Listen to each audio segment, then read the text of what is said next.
আপনি সুখ পাইতেন না, আপনি তৃপ্তি পাবেন। গুনাহ তৃপ্তি দেয়। এক সাগর, আটলান্টিক মহাসাগরের সব পানি যদি কোনো নেশাখোর, মদখোর, কোনো গাঞ্জাখোরকে দেওয়া হয়, সব পান করার পরেও তার তৃপ্তি হবে না। কিন্তু এক গ্লাস পবিত্র পানি পান করে তৃপ্ত হয়ে যায় হালাল। সারা পৃথিবীর 100 কোটি নারী যদি আজকের অসভ্য উলঙ্গ ছবি দেখে, যেই যুবক এরে যদি 100 কোটি নারীও উলঙ্গ করে দেখায়, কসম আল্লাহর, এই জানোয়ারের তৃপ্তি হবে না। কিন্তু একজন পুরুষ 70 বছর 90 বছর একজন হালাল স্ত্রী দিয়া তার জিন্দিগি কাটায় ফেলে। হালাল তৃপ্তি দেয়, হারাম কি দেয় না। আল্লাহ আমাদেরকে বুঝ দান করে। অতএব আখিরাতকে বাদ দাও। যুবক বন্ধু তুমিও না, বুড়া বাপ আপনিও না, পর্দার আড়ালের মা বোন আপনারাও না। আল্লাহ আপনাদেরকে তৌফিক দেন, আল্লাহ আপনাদেরকে কবুল করেন। এই আয়াতগুলোতে আল্লাহ আখিরাতের কথা বলছেন। আমি শুধু এক টানে তর্জমা বলছি। লা উকসিমু বিয়াউমিল কিয়ামা, আল্লাহ বলেন আমি কসম করছি কিয়ামতের দিনের। ওয়ালা উকসিমু বিন-নাফসিল লাওয়ামা, সাথে সাথে আমি আল্লাহ কসম করছি ওই অন্তরের, যেই অন্তর মানুষকে গুনাহের কারণে তিরস্কার করে, নেক কাজে উৎসাহিত করে। সুবহানাল্লাহ। আয়াহসাবুল ইনসানু আল্লান নাজমা ইযামা, আল্লাহ বলে মানুষ তোমরা কি ভেবেছ, তোমরা কি এই মনে করো আমি আল্লাহ কবর থেকে ছড়িয়ে ছিটিয়ে যাওয়া হাড্ডি গোশত যেগুলো ছিন্ন ভিন্ন হয়ে নিঃশেষ হয়ে গেছে, আমি সেগুলোকে একত্রিত করতে পারবো না? সুবহানাল্লাহ। আল্লাহ বলে বালা কাদিরিনা আলা আন নুসাব্বিয়া বানানা। এই যে ফিঙ্গার দেয় যে, বোঝেননি? ফিঙ্গার নেয় না, ফিঙ্গার এই এতটুকু জায়গার মধ্যে 800 কোটি মানুষ যদি ফিঙ্গার দেয়, এই জায়গা একরকম একই সাইজের এই বৃদ্ধাঙ্গুলির এটা, কিন্তু 800 কোটি ফিঙ্গার ভিন্ন। আচ্ছা, এই এতদূর জায়গার ভিতরে 800 কোটি ডিজাইন কেমনে করল? বুঝেন না কথাটা? জায়গাতেই করি। এটার ভিতরে আপনি কয়টা আঁক দিয়ে কয়টা আলগা আলগা করতে পারবেন? করেন না আপনার 30টা, নাহলে 300টা। 800 কোটি কেমনে করলো? ফিঙ্গার, এই ফিঙ্গার এটা এখানে। আমাকে হাজি মহিলা হারায় গেছে, বেডি রোমের থেকে চলে গেছে মক্কা শরীফ, কিচ্ছু নিছে না, কারণ কোনো কাগজ বেডি পাই না হারায় গেছে। রাত্র 11টা বাজে মহিলারে মোয়াল্লেমে গিয়া ঠিকই সৌদি আরব মোয়াল্লেম অফিস থেকে নিয়ে আসছে। কেমনে আনলো? ও ফিঙ্গার দিছে, বেডির পুরা ঠিকানা বলছে। বুঝেন না কথা? ওই এয়ারপোর্টে না কি নিছে? ফিঙ্গার নিছে। তাইলে আল্লাহ বলেন বান্দা, আমি আল্লাহ শুধু হাড্ডি গুড্ডি ফেরত দেব না, ফিঙ্গারও ফেরত দেব। বালা কাদিরিনা আলা আন নুসাব্বিয়া বানানা। এই বানানা অর্থ হলো আঙ্গুলের অগ্রভাগ। আঙ্গুলের অগ্রভাগে যেই দাগগুলো ছিল, ঠিক যারটা যেটা ছিল দুনিয়াতে থাকাকালীন, কিয়ামতের ময়দানে উঠাইবার সময় ওই ফিঙ্গার মিলাইয়া যদি এখানে ফিঙ্গার দিয়ে রাখো, হাসরের মাঠে ফিঙ্গার দিল, এক ফিঙ্গার আসবে। বালা কাদিরিনা আলা আন নুসাব্বিয়া বানানা। এমন চিন্তা আল্লাহ বলে, অথচ মানুষ সে বর্তমানকে তো অস্বীকার করে করে আর সামনের ভবিষ্যৎ নিয়েও আমি আল্লাহর সাথে তর্ক করে। কি করে? ইয়াসআলু আইয়ানা ইয়াউমুল কিয়ামা। অহংকার আর নাফরমানি করতে করতে হুজুরদেরকে, আলেমদেরকে, দিনদারদেরকে ব্যঙ্গ করে জিজ্ঞেস করে, কি কোন দিন হইব কিয়ামত? হয় না দি কোন দিন হইব? ফাইদা বারিকাল বাসার, আল্লাহ বলে হবে বান্দা, সেদিন কিয়ামত হবে যেদিন ইসরাফিল ফু দিবে, সেদিন সমস্ত চোখ ধাঁধা লেগে যাবে। আহা কি হল, আহা কি হল। ওয়া খাসাফাল কামার, সব চাঁদটা আলোহীন হয়ে যাবে। ওয়া জুমিআ আশ-শামসু ওয়াল কামার, সূর্য চন্দ্র এক হয়ে নিষ্প্রভ আলোহীন হয়ে যাবে, সব এলোমেলো হয়ে যাবে। আরে ওই যে একদিন শনিবার যে সকালবেলা ভূমিকম্প হয়েছিল কয়দিন আগে, মনে আসেনি আপনাকে? 9:30টার দিকে আমি চাঁদপুর ছিলাম মাহফিলের কারণে। কুমিল্লা ক্যান্টনমেন্ট তো আমার বাসা, তো ওইখানে এক ব্যবসায়ী ক্যান্টনমেন্টের গুমতি টাওয়ার বড় টাওয়ার। ব্যবসায়ী আমারে ফোন দিচ্ছে, হুজুর হুজুর হুজুর হুজুর দোয়া করেন দোয়া করেন। কি হয়েছে? আমরা সব ব্যবসায়ী বাইরে গেছি। কি হয়েছে ভাই? কয় এখানে আমরা আপনার ভূমিকম্প হয়েছে, সব বাইরে হয়ে গেছে। আমি বললাম না ভাই, দোয়া করে আমার কোনো লাভ নাই, কারণ আমার এনে লড়ে কে কারে দোয়া আমার এনে তো লড়ছে, তো আমি আপনার কি দোয়া করতাম? আমি তো দৌড়ের উপরে আছি। বিষ্ণু ঈসা ইসলামের কাছে এক সাহাবী এসে বলল, ইয়া রাসূলুল্লাহ আ'তিনি শাইআন, আপনি আমাকে কিছু দান করেন, আমার কিছুই নাই। বিষ্ণু বললেন, তোমার কিছু নাই? সাহাবী বললেন, ইয়া রাসূলুল্লাহ ঘরে আমার শুধু দুইটি জিনিস আছে। কয়টা? চিল্লায় বলেন কয়টা? এক হচ্ছে একটা জামা, দুই হচ্ছে পানি খাওয়ার একটা জগ। বিষ্ণু বললেন, এই দুইটাই নিয়ে আস। বিশ্বনবীর কথা শুনে ওই সাহাবী ঘর থেকে জামা নিয়ে আসলেন, পানি খাওয়ার জগ নিয়ে আসলেন। বিশ্বনবী সাল্লাল্লাহু আলাইহি ওয়াসাল্লাম ওনার মোবারক হাত দিয়ে এক হাতে জামা ধরে আরেক হাতে পানির জগটা ধরে সাহাবীদের দিকে উদ্দেশ্য করে বললেন, মাইয়াশতারি হাদাইন, এই দুইটা জিনিস কেনার মতো কে কে আছে দেখি? কয়েকজন হাত তুললো। বিশ্বনবী বললেন, কত দিয়ে কিনবা?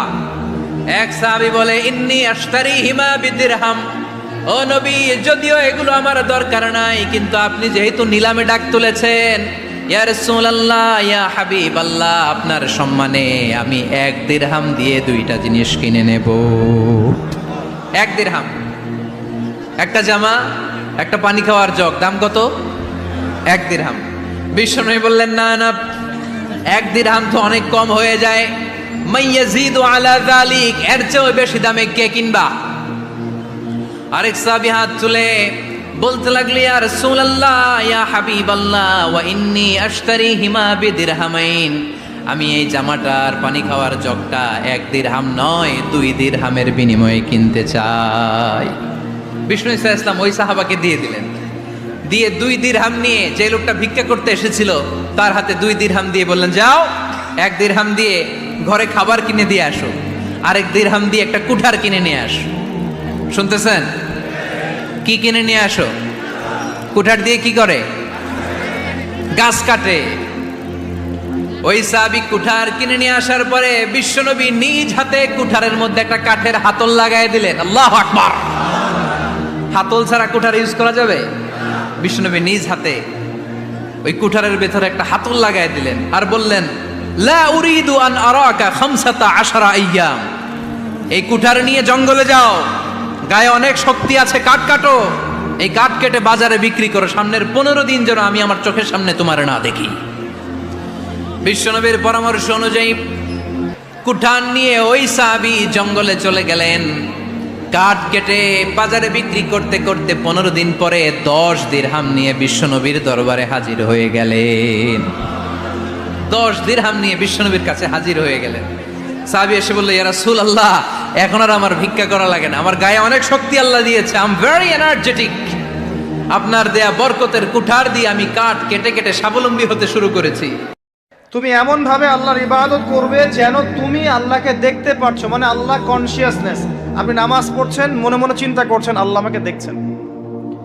আপনি ব্যবসা করতে বসেছেন, মাপছেন, ওজন দিচ্ছেন, একটু কম বেশি দেওয়ার সুযোগ আছে, কাস্টমার দেখছেন আপনাকে, কিন্তু আপনি চিন্তা করছেন আল্লাহ আমাকে দেখছেন।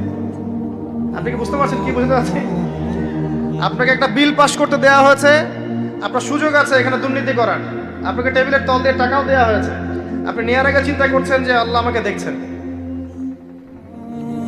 আপনি আপনার বান্ধবীর সাথে পড়াশোনা করছেন ফ্রি মিক্সিংয়ে, আপনার বান্ধবী আপনাকে প্রপোজ করছে, চলো আমার সাথে একটু কফি খাও, চলো না একটু ঘুরে আসি, বান্দরবন ঘুরে আসি, চলো না একটু ঘুরে আসি। ঘুরলে কি সমস্যা? বন্ধু বান্ধব একসাথে ঘুরতেই পারে। আর আমি তো তোমাকে ভালোবাসি, তোমাকে বিয়ে করবো, সমস্যা কোথায়? তাই না ভাই? তখন আপনি চিন্তা করছেন যে আল্লাহ আমাকে দেখছে, আল্লাহ আমাকে দেখছে। আপনার সামনে সুযোগ আছে সুদের টাকা খাওয়ার, আপনি চিন্তা করছেন যে আল্লাহ আমাকে দেখছে। সামনে আপনার জমি আছে, আপনি তামাক লাগাবেন না কলা চাষ করবেন, এখন তামাক লাগাতে গিয়ে চিন্তা করছেন আল্লাহ আমাকে দেখছেন। আমি কি বুঝাতে পারছি ভাই? এইভাবে প্রতিটা কাজ করা যে আল্লাহ আমাকে দেখছেন, এই চেতনার নাম হচ্ছে ইহসান। কি নাম? এটা অনেক উচ্চ পর্যায়ে। এই পর্যায়ে গেলে মানুষ আল্লাহর মারিফত পেয়ে যায়। এই পর্যায়ে গেলে মানুষ আল্লাহকে পেয়ে যাবে ইনশাআল্লাহ তাআলা। যখন একজন মানুষ প্রতিটা কাজে ফিল করবে যে আল্লাহ আমাকে দেখছেন। এই যে আপনি রোজা রাখবেন, খাবেন না, পানাহার করবেন না, বাথরুমে গিয়ে পানি খেতে পারেন না, কেউ দেখবে? কেন খান না? কি জন্য খান না? মনে করেন না যে আল্লাহ আপনাকে দেখছেন? এইটাই হলো ইহসান, যে আপনি চিন্তা করছেন আল্লাহ আমাকে প্রতিটা কাজেই দেখছে। আপনি আল্লাহ বিরোধী কোনো কাজ করতে পারি না, আল্লাহ আমাকে দেখছেন। আমি কারো প্রতি জুলুম করতে পারি না, আল্লাহ আমাকে দেখছেন। বোনের সম্পত্তি আত্মসাৎ করতে পারি না আমি, আল্লাহ আমাকে দেখছেন। নামাজ না পড়ে আমি বাসায় ঘুমিয়ে থাকতে পারি না, আল্লাহ আমাকে দেখছেন। যাকাত না দিয়ে আমি থাকতে পারি না, আল্লাহ আমাকে দেখছেন। রমজানের রোজা না রেখে আমি থাকতে পারবো না, আল্লাহ আমাকে দেখছেন। আমি পর্দা না করে বেহায়ের মতো চলতে পারি না, আল্লাহ আমাকে দেখছেন। এই চেতনার নাম কি? ইহসান। মনে থাকবে ভাই। নবীজি বলছেন আনতা আবুদুল্লাহা কাআন্নাকা তারাহ ওয়া ইল্লাম তাকুন তারাহ। আর তুমি যদি আল্লাহকে সচক্ষে দেখতে না পারো, কারণ আল্লাহকে তো দুনিয়ার চোখ দিয়ে দেখা সম্ভব না, এটা মনের চোখ দিয়ে ফিল করা যে আল্লাহ আমার কাছে আছে। যদি তুমি আল্লাহকে দেখতে না পারো তাহলে জেনে রেখো ওয়া ইল্লাম তাকুন তারাহ ফাইন্নাহু ইয়ারাক, যে আল্লাহ পাক তোমাকে দেখছেন। এই চেতনা লালন করো। আমরা অনেক চেতনার কথা বলি না এখন, সবচেয়ে বড় এবং গুরুত্বপূর্ণ চেতনা হচ্ছে আল্লাহর চেতনা, আল্লাহর অস্তিত্বের চেতনা। আল্লাহ আমাকে দেখছেন, এই চেতনা, এটা যথেষ্ট জান্নাতে যাওয়ার জন্য। কোনো মানুষ যদি এভাবে চিন্তা করে যে আল্লাহ আমাকে দেখছেন, আমি আল্লাহকে দেখতে পারছি না, তো কি হয়েছে, আল্লাহ আমাকে দেখছেন, এই ব্যক্তি কি পাপ করতে পারবে? এই ব্যক্তি গোপনেও কি পাপ করতে পারবে? যদি পাপ করেও ফেলে তার মধ্যে অনুশোচনা আসবে না? আল্লাহ আমাকে দেখেছেন। যদি পাপ করেও ফেলে দেখবেন 2 রাকাত নামাজ পড়ে বলছে আল্লাহ আমাকে মাফ করে দাও। আমাদের চলতে ফিরতে পাপ হতে পারে, স্পেশালি যুবকদের পাপ বেশি হতে পারে। যদি পাপ হয়ে যায় হতাশ হবেন না। পাপ হয়ে গেছে হতাশ হবেন না। ওযু করবেন, জায়নামাজে দাঁড়াবেন, 2 রাকাত নামাজ পড়বেন, ওই পাপের কথা আল্লাহকে বলে ক্ষমা চাইবেন। ইনশাআল্লাহ আল্লাহ পাক আপনার গুনাহকে নেকি দিয়ে পরিবর্তন করে দেবেন ইনশাআল্লাহ।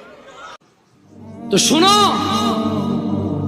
ব্যথাকার মানুষ রাসূল সাল্লাল্লাহু আলাইহি ওয়াসাল্লামের কাছে একজন ব্যক্তি এসে বলল, ইয়া রাসূলুল্লাহ, আমি যদি শুধু দিনে 17 রাকাত ফরজ সালাত আদায় করি এবং রমজান মাসে রোজা রাখি, ওয়া আহলালতুল হালাল ওয়া হারামতুল হারাম, এবং হালালকে হালাল হিসেবে হারামকে হারাম হিসেবে মেনে চলি, ওয়ালাম আযিদ আলা যালিকা শাইআ আদখুলুল জান্নাহ আদখুলুল জান্নাহ।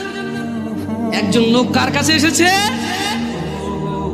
মুস্তাফা সাল্লাল্লাহু আলাইহি ওয়াসাল্লামের কাছে এসে বলল, ইয়া রাসূলুল্লাহ, আমি যদি দিনে শুধু 17 রাকাত নামাজ, ফজর 2, জোহর 4, আসর 4, মাগরিব 3, ইশা 4, ব্যাস, কম না বেশিও না, আর আমি কোনো রোজা রাখবো না, কোনো শুধু রমজান মাস এসে আমি বরাবর পুরো রমজান মাস রোজা রাখবো, আর বেশিও রাখবো না, কমও রাখবো না। এবং ইয়া রাসূলুল্লাহ, ওয়া আহলালতুল হালাল, আল্লাহ যেটাকে হালাল বলেছে আমি কোনোদিনও তার বিরুদ্ধে যাব না। আমি এটাকে হালাল বলবো, এটাকে গ্রহণ করব, এটাকে পবিত্র মনে করব, এটাকে নিতে আমি আনন্দ অনুভব করব। ওয়া হারামতুল হারাম, এবং আল্লাহ যেটাকে হারাম করেছে আমি তা কখনো গ্রহণ করব না, আমি সেটাকে হারাম বলবো। চাই যাই হোক, পুরো পৃথিবীর মানুষ যুক্তি দিক, পুরো পৃথিবীর মানুষ বুদ্ধি দিক, পুরো পৃথিবীর মানুষ আবেগ দিক, পুরো পৃথিবীর মানুষ পালন করুক, ইয়া রাসূলুল্লাহ, ওয়া আহলালতুল হালাল ওয়া হারামতুল হারাম, আমি হালালকে হালাল মনে করব, ঘৃণা করব না। ওয়া হারামতুল হারাম, যেটা আল্লাহ দেয়নি, যেটা আল্লাহ আদেশ করেনি, সেটাকে আমি হারাম মনে করব। ওয়ালাম আযিদ আলা যালিক, আমি এর চেয়ে কোনো কিছুই বৃদ্ধি করব না। ওয়ালাম আযিদ আলা যালিকা শাইআ, আমি এই রমজান মাস ছাড়া রোজা রাখবো না, দিনে 17 রাকাত নামাজ ছাড়া নামাজ পড়বো না। আল্লাহ যেটাকে হালাল বলছে তাকেই হালাল বলবো, আল্লাহ যেটাকে হারাম বলছে তাকেই হারাম বলবো, এবং এর বেশি কিছু আমি করব না। আদখুলুল জান্নাহ, ইয়া রাসূলুল্লাহ, আমি যদি আল্লাহর হালালকে হালাল বলি, আল্লাহর হারামকে হারাম বলি, শুধু 17 রাকাত নামাজ পড়ি, রমজান মাসে শুধু যদি পুরো মাস রোজা রাখি, আমি কি জান্নাতে প্রবেশ করব ইয়া রাসূলুল্লাহ? قال محمد بن عبد الله صلى الله عليه وسلم رحمة للعالمين ইমামুল আম্বিয়া ইমামুল মুরসালিন সাল্লাল্লাহু আলাইহি ওয়াসাল্লাম তিনি বললেন নাম, হ্যাঁ। قال والله لا ازيد على ذلك شيئا, ওই ব্যক্তি বলল আল্লাহর কসম আমি দিনে 70 রাকাত নামাজ, রমজান মাসের রোজা, আল্লাহর হালালকে হালাল আল্লাহর হারামকে হারাম, এর বাহিরে কোনো কিছুই বৃদ্ধি করব না। সহিহ মুসলিমের হাদিস। আল্লাহর নবী বলেছে ও জান্নাতে যাবে যদি সে এটা করে। সে যে যা বলেছে।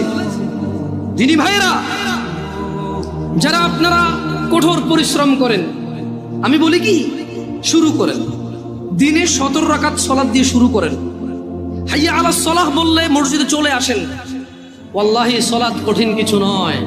বেতাগার মানুষ, তোমাদেরকে ছোট্ট একটা উদাহরণ দিই, যদিও খুতবাটা আসলে খুতবা তো টাইমটা নির্ধারিত, ইনশাআল্লাহ এর মধ্যে শেষ করার চেষ্টা করবো সর্বোচ্চ। বেতাগার মানুষ, তোমরা যারা নামাজ আদায় করো না, নামাজ কঠিন কিছু তো নয়। আমি তোমাকে কি নামাজের একটা নমুনা বলবো? দেখো নামাজ কি জিনিস। আল্লাহু আকবার বললে, তুমি সানা পড়লে, আউযু বিল্লাহ পড়লে, বিসমিল্লাহ পড়লে, আলহামদুলিল্লাহি রাব্বিল আলামিন মানে সূরা ফাতিহা পড়লে, সঙ্গে যে কোনো একটা সূরা হইলেই হলো, সঙ্গে যে কোনো সূরার বড় একটা আয়াত হইলে হইলো, অথবা ছোট ছোট 3টা আয়াত হলে চলবে। আমি কি তোমাকে ছোট 3টা আয়াত পড়ে শোনাবো? আউযু বিল্লাহি মিনাশ শাইতানির রাজীম ওয়াল মুরসালাতি উরফা ফাল আসিফাতি আসফা